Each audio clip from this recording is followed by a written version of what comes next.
నమస్తే, నేను మీ వకీల్ ఆశేష్ కొత్త, వాయిస్ ఆఫ్ వాయిస్లెస్. ఏ దేశంలో అయితే వైద్యులను నారాయణుడితో పోల్చి వైద్యో నారాయణో హరిహి అని కీర్తించి గుర్తించిన దేశం నా ఈ దేశం. అలాంటి దేశంలో ఒక వైద్య విద్యార్థిని మీద అత్యంత క్రూరంగా కిరాతకమైన పద్ధతిలో అత్యాచారం చేసి చంపేశారు. వివరాల్లోకి వెళ్తే, మమతా బెనర్జీ యొక్క పరిపాలనలో ఉన్న పశ్చిమ బెంగాల్ రాష్ట్రం కోల్కతా నగరంలోని రాధా గోవిందకర్ వైద్య కళాశాలలో పోస్ట్ గ్రాడ్యుయేషన్ చదువుతున్న 31 ఏళ్ల ట్రైనీ వైద్యురాలిని అతి దారుణంగా, జుగుప్సాకరంగా, తలుచుకుంటేనే ఒళ్ళు జలధరించేలా రేప్ చేసి హత్య చేశారు. మనము వివిధ మాధ్యమాల ద్వారా తెలుసుకున్న సమాచారం ఏమనగా, బాధితురాలి యొక్క యోనిలో 150 మిల్లీగ్రాముల వీర్యం ఉందని, బాధిత ట్రైనీ వైద్యురాలి యొక్క 2 కాళ్ళు విరిచేశారని, బాధిత వైద్యురాలి యొక్క కళ్ళలో ఆమె కళ్ళజోడు తాలూకా గాజు పెంకులు ఉన్నాయని, ఇంత దుర్మార్గానికి పాల్పడింది సంజయ్ రాయ్ అనే వ్యక్తి అని ప్రాథమిక సమాచారం. పోస్ట్ మార్టం రిపోర్టులో అయితే bleeding from both eyes, bleeding from mouth, injury on the face and nails, bleeding from vagina, injury in left leg, injury in belly, injury on left biankle, injury at her neck, injury at her right hand, right finger, injury on her lips అని రాసుకొచ్చి report ఇచ్చారు. అసలు ఎవరయ్యా ఈ సంజయ్ రాయ్ అంటే, Kolkata police డిపార్ట్మెంట్లో civic వాలంటీర్గా పనిచేస్తున్నాడు. Civic volunteer అంటే పోలీసులకు మరియు పోలీసు డిపార్ట్మెంట్ వారికి సహాయకుడు లేదా ఇన్ఫార్మర్ అని అనుకోవచ్చు. ఇలాంటి నియామకాలన్నీ కూడా మమతా బెనర్జీ 2019 సంవత్సరం నుండి ప్రారంభం చేశారు. నెలకి 12,000 రూపాయల జీతం ఇచ్చి.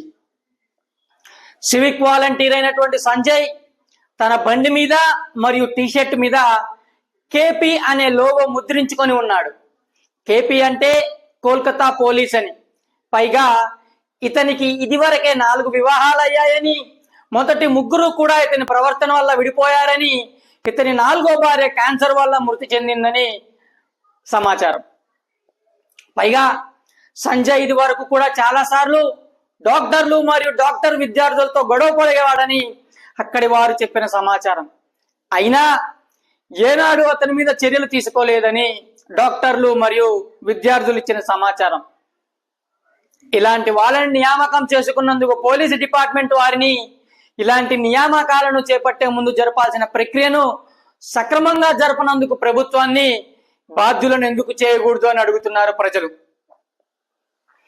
పోస్ట్ మార్టం రిపోర్టును క్షుణ్ణంగా చదివిన డాక్టర్ సుబర్ణో గోస్వామి చెప్పిన విషయం ఏమిటంటే, బాధిత డాక్టర్ మీద ఉన్న వివిధ గాయాలు ఒక వ్యక్తి గాయపరచడం వల్ల లేదా దాడి చేయడం వల్ల జరిగినవి కావని, అలాగే బాధిత డాక్టర్ యొక్క యోనిలో 150 మిల్లీగ్రాముల యొక్క వీర్యం ఉందని, ఒక మనిషికి మహా అయితే 10 నుండి 15 మిల్లీగ్రాముల వీర్యం వస్తుందని, అలాంటిది ఇక్కడ 150 మిల్లీగ్రాముల యొక్క వీర్యం ఉందంటే, ఈ దారుణమైన ఘటనలో సంజయ్ ఒక్కడే కాదు, ఇంకా చాలా మంది పాల్పంచుకున్నారని, ఇది గ్యాంగ్ రేప్ అని అనడం అనేక అనుమానాలకు తావిస్తుంది.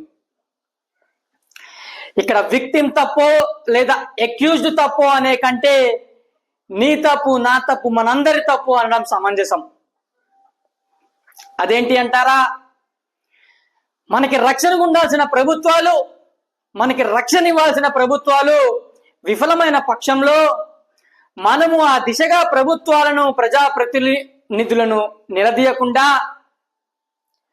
నిన్ను గెలిపించాలంటే నాకేమిస్తావు, నీ కోటేయాలంటే ఎంత ఇస్తావు, ఈ దిశగానే మన అడుగులు పడుతున్నాయే కానీ, నన్ను, నా కుటుంబాన్ని, నా ఈ దేశాన్ని నువ్వు కాపాడుతావా అని ఒక్కసారైనా అడుగుతున్నారా, అడుగుతున్నామా?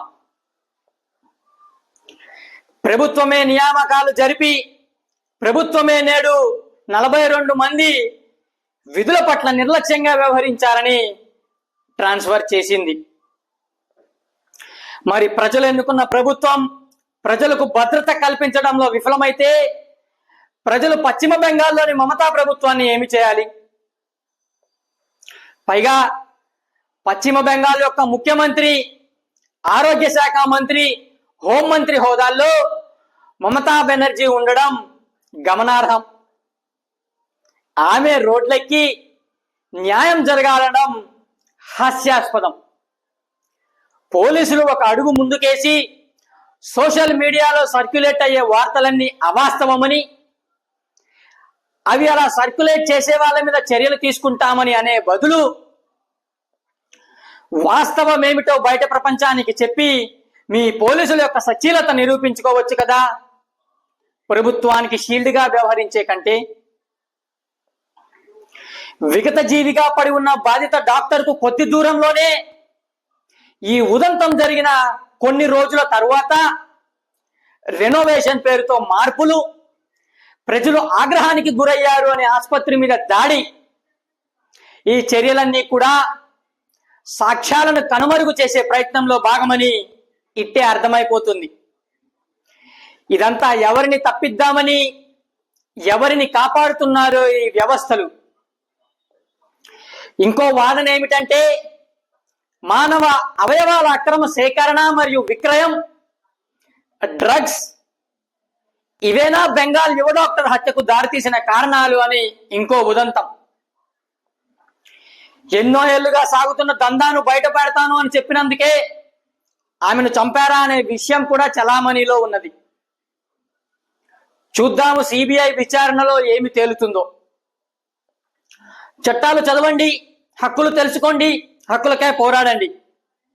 ధన్యవాదాలు. నమస్తే. సాధ్యమైనంత వరకు మన దైనందిన జీవితంలో తెలుగులోనే మాట్లాడదాం, తెలుగునే ఉపయోగిద్దాం.